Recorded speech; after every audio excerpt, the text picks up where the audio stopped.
benar. Maka orang benar itu apa? Orang yang ucap dan tingkahnya sama.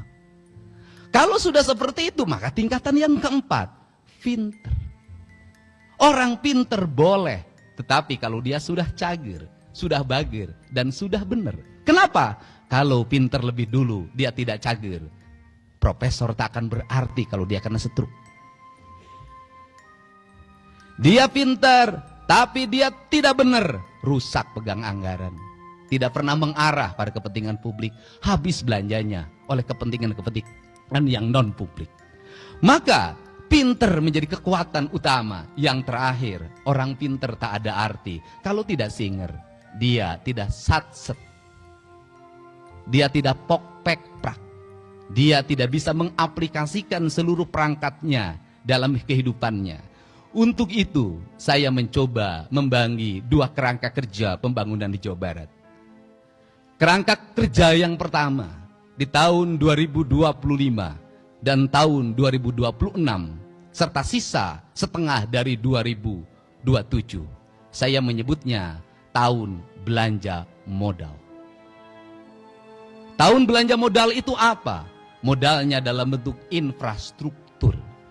Maka saya menargetkan jalan provinsi Jawa Barat harus selesai dalam waktu tahun 2025, sisanya 10% 2026. Ruang kelas baru sebanyak 3.333 ruang kelas harus selesai pada tahun ini. Sekolah-sekolah yang hari ini tanah-tanahnya masih milik orang lain, bangunannya milik orang lain, harus selesai pada tahun ini. Puskesmas yang diarahkan pada rawat inap harus selesai pada tahun ini. Jaringan listrik warga, di mana masih ada masyarakat Jawa Barat lebih dari 150.000 orang yang belum punya listrik, harus selesai pada tahun ini. Rumah rakyat miskin, setengahnya harus selesai pada tahun ini. Tetapi angkanya tidak boleh 22,5, minimal 40 juta sampai 50 juta kalau ingin merubah nasib orang. Dan tidak lagi kita terkendala oleh sertifikat. Kenapa? Orang miskin tidak akan pernah punya sertifikat. Tidak boleh lagi terkendala dengan kepemilikan tanah. Orang miskin tidak punya tanah. Maka tugas negara adalah menyelesaikan seluruh problem administrasi tersebut. Jangan administrasi membuat mereka kehilangan harapan dan deritanya tidak akan pernah berakhir. Kemudian pembangunan irigasi harus selesai pada tahun depan. Dan tahun ini harus angkanya bisa mencapai 500 sampai 600 miliar. Kemudian pembangunan kepentingan yang lain, pasar. Kemudian pembangunan yang lain yang menjadi kebutuhan publik. Maka kita harus mencoba menginvestasikan. Kalau ingin investasi, maka pembangunannya harus berkualitas. Lebih baik membangun jalan yang berumur 20 tahun daripada membangun jalan yang berumur 2 tahun. Kenapa? Karena nanti balik ke urut. Kembali lagi, kita tidak akan pernah selesai. Untuk itu tidak bisa provinsi saja, harus terintegrasi dengan kabupaten, harus terintegrasi dengan kota, harus terintegrasi dengan desa. Maka kabupaten, desa, dan kota harus memiliki kekuatan yang sama. Problematika rakyat kita selesaikan bersama. Anggaran desa harus terarah pada infrastruktur. Anggaran kabupaten kota harus terarah pada infrastruktur. Anggaran provinsi harus terarah pada infrastruktur. Maka seluruhnya menjadi gerakan bersama, gerakan manunggal Jawa Barat. Karena ini juga akan bisa menyelesaikan, termasuk menyelesaikan problem sampah. Orang Bandung bingung harus kemana membuang sampah. Setiap kabupaten hari ini mengalami kebingungan. Jumlah sampah terus bertambah. Tetapi orang tidak mau dijadikan tempat pembuangan sampah. Maka solusinya bisa solusi pemilahan, bisa solusi PLTS, bisa solusi yang lainnya. Seluruh solusi itu tidak boleh hanya menjadi DED, tidak boleh hanya menjadi kajian, tetapi harus segera menjadi eksekusi kenyataan-kenyataan yang lebih nyata. Maka saya mentargetkan ke depan di setiap kantor gubernur wilayah harus ada minimal 1 pembangkit listrik tenaga sampah. Ini jangka 2 sampai 3 tahun. Maka kita harus melanjut pada kedua negara, nggak boleh kalah sama Tiongkok. Kenapa Tiongkok berhasil? BUMN-nya berhasil membangun infrastruktur, negaranya menggerakkan investasi, membiayai. Apa yang terjadi? Mereka surplus keuangan. Karena surplus keuangan maka dia mencari negara di mana dia harus berinvestasi agar uangnya berputar lagi. Provinsi Jawa Barat tidak boleh terus-terusan dalam setiap tahun membuang uang seolah-olah uang itu tiap tahun ada dan tugasnya menyerap. Menyerap bukan hanya angka yang diserap, bukan itu. Output, outcome, benefit yang harus dirasakan oleh publik.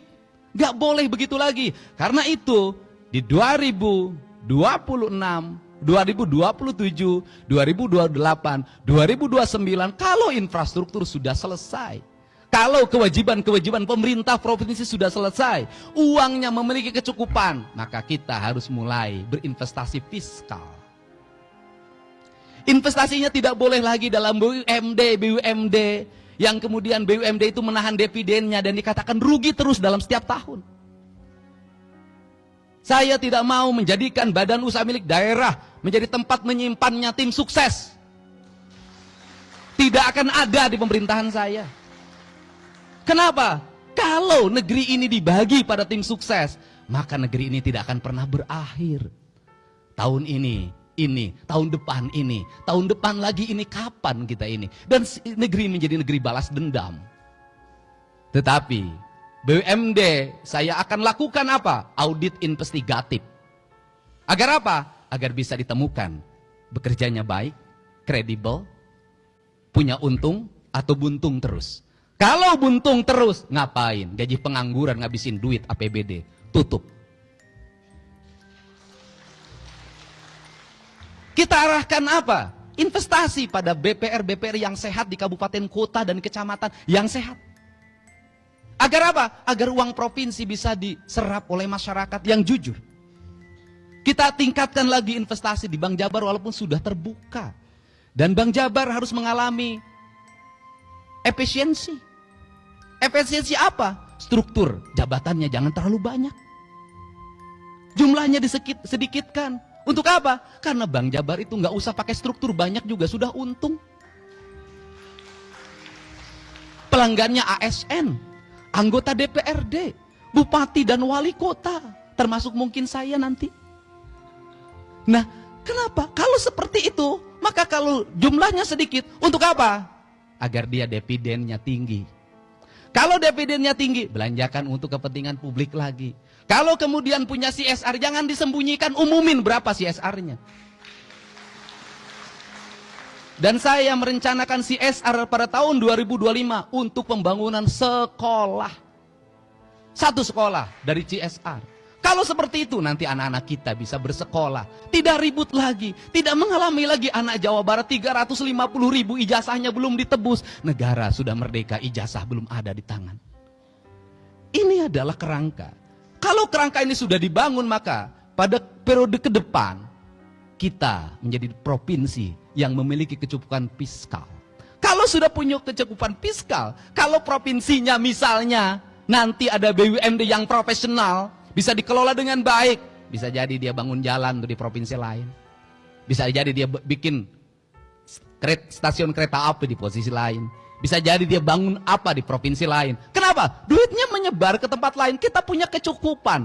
Dari kecukupan itu apa yang akan terserap? Orang Jawa Barat nanti kerja di Kalimantan, membawa investasi provinsinya. Orang Jawa Barat kerja di Sumatera, membawa investasi provinsinya. Penduduk bukan terbalik. Orang lain yang kerja di Jawa Barat.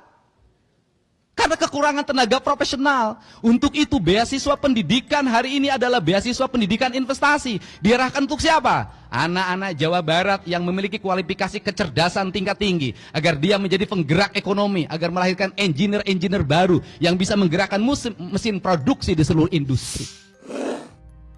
Benar. Maka orang benar itu apa?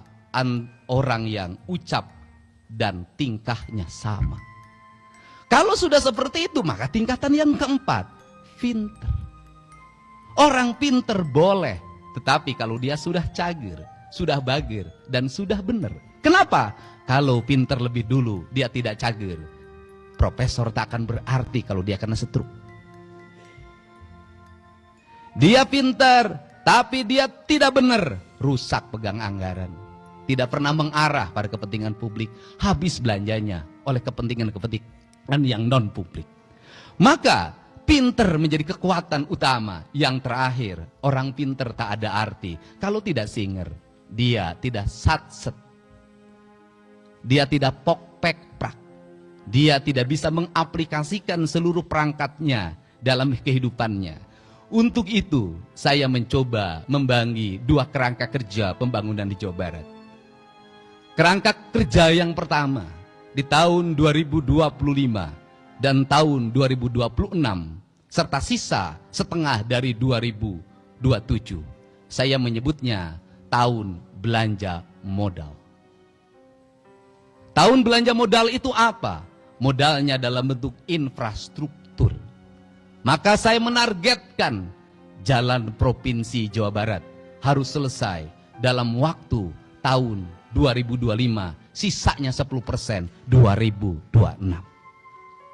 Ruang kelas baru sebanyak 3.333 ruang kelas harus selesai pada tahun ini. Sekolah-sekolah yang hari ini tanah-tanahnya masih milik orang lain, bangunannya milik orang lain, harus selesai pada tahun ini. Puskesmas yang diarahkan pada rawat inap harus selesai pada tahun ini. Jaringan listrik warga, di mana masih ada masyarakat Jawa Barat lebih dari 150.000 orang yang belum punya listrik, harus selesai pada tahun ini. Rumah rakyat miskin, setengahnya harus selesai pada tahun ini. Tetapi angkanya tidak boleh 22,5, minimal 40 juta sampai 50 juta kalau ingin merubah nasib orang. Dan tidak lagi kita terkendala oleh sertifikat. Kenapa? Orang miskin tidak akan pernah punya sertifikat. Tidak boleh lagi terkendala dengan kepemilikan tanah. Orang miskin tidak punya tanah. Maka tugas negara adalah menyelesaikan seluruh program administrasi tersebut. Jangan administrasi membuat mereka kehilangan harapan dan deritanya tidak akan pernah berakhir. Kemudian pembangunan irigasi harus selesai pada tahun depan. Dan tahun ini harus angkanya bisa mencapai 500 sampai 600 miliar. Kemudian pembangunan kepentingan yang lain, pasar. Kemudian pembangunan yang lain yang menjadi kebutuhan publik. Maka kita harus mencoba menginvestasikan. Kalau ingin investasi, maka pembangunannya harus berkualitas. Lebih baik membangun jalan yang berumur 20 tahun daripada membangun jalan yang berumur 2 tahun. Kenapa? Karena nanti balik ke urut. Kembali lagi, kita tidak akan pernah selesai. Untuk itu tidak bisa provinsi saja, harus terintegrasi dengan kabupaten, harus terintegrasi dengan kota, harus terintegrasi dengan desa. Maka kabupaten, desa, dan kota harus memiliki kekuatan yang sama. Problematika rakyat kita selesaikan bersama. Anggaran desa harus terarah pada infrastruktur. Anggaran kabupaten kota harus terarah pada infrastruktur. Anggaran provinsi harus terarah pada infrastruktur. Maka seluruhnya menjadi gerakan bersama, gerakan manunggal Jawa Barat. Karena ini juga akan bisa menyelesaikan, termasuk menyelesaikan problem sampah. Orang Bandung bingung harus kemana membuang sampah.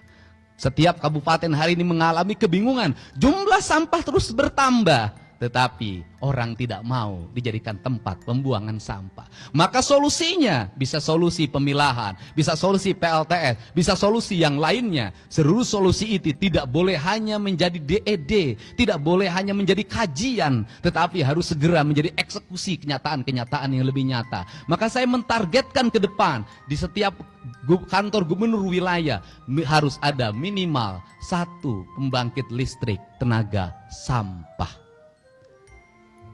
Ini jangka 2 sampai 3 tahun. Maka kita harus melanjut pada kedua negara, nggak boleh kalah sama Tiongkok.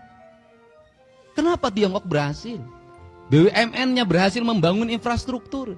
Negaranya menggerakkan investasi, membiayai. Apa yang terjadi? Mereka surplus keuangan. Karena surplus keuangan maka dia mencari negara di mana dia harus berinvestasi agar uangnya berputar lagi. Provinsi Jawa Barat tidak boleh terus-terusan dalam setiap tahun membuang uang seolah-olah uang itu tiap tahun ada dan tugasnya menyerap. Menyerap bukan hanya angka yang diserap, bukan itu output, outcome, benefit yang harus dirasakan oleh publik. Gak boleh begitu lagi. Karena itu di 2026, 2027, 2028, 2029 kalau infrastruktur sudah selesai, kalau kewajiban-kewajiban pemerintah provinsi sudah selesai, uangnya memiliki kecukupan, maka kita harus mulai berinvestasi fiskal. Demikian ya pidato dari seorang wakil gubernur terpilih, Deddy Mulyadi, dan selamat atas terpilihnya beliau. Dan seperti yang kita ketahui bahwa Bapak Deddy Mulyadi adalah pejabat politik yang pernah menjabat 2 periode menjadi Bupati Purwakarta di antara tahun 2008 dan 2018. Jadi perjalanan panjang beliau selama 2 periode menjabat sebagai bupati tentu saja menjadi pertimbangan bahwa Bapak Deddy Mulyadi pantas untuk mendampingi Bapak Gubernur dalam menjalankan misi dan visinya. Memang diketahui sebelumnya bahwa Bapak Deddy Mulyadi berkecimpung di dunia politik, yaitu pada awalnya pada tahun 1999 sebagai wakil bupati atau sekaligus legislator. Dan dengan demikian terpilihnya beliau semakin yakin dengan cara berpolitiknya dan kepemimpinannya. Insya Allah beliau orang yang termasuk amanah. Dan semoga masyarakat yang mendukungnya pun puas atas kinerjanya. Dan video kali ini semoga bermanfaat bagi teman-teman. Wassalamualaikum warahmatullahi wabarakatuh.